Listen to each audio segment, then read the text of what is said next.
আবার ফিরে এলাম নিজের লেখা একটা কবিতা নিয়ে। আমরা সব পড়ালেখা, কিন্তু তাও আমরা কি করি? রাস্তাঘাটগুলো নোংরা করি, ডাস্টবিনে নোংরা ফেলি না, আমরা রাস্তাঘাট সব নোংরা করে রাখি। তাই আমার একটা কবিতা, কথা দাও আজ। আমি সুন্দর, তুমি সুন্দর, সুন্দর মোদের দেশ, রাস্তার পাশে আবর্জনা ফেলছি মোরা বেশ। লেখাপড়া আমরা জানি, MA BA পাস, অলি গলি নোংরা করি আমরা 12 মাস। কেউ বলে না খারাপ এটা, আছে সবার চোখ, একটাও কি পাই না খুঁজে আমরা ভালো লোক।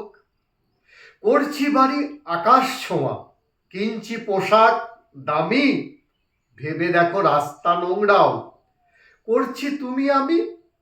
এগিয়ে আসো, পাল্টে ফেলো নিজের রাস্তাঘাট, সুস্থ হয়ে বাঁচুক মানুষ 159। এগিয়ে এসো যুব সমাজ, এতটুকু কাজ। এগিয়ে এসো যুব সমাজ, এতটুকু কাজ। স্বচ্ছ ভারত গড়বে তুমি, দাও গো কথা আজ। Thank you, thank you.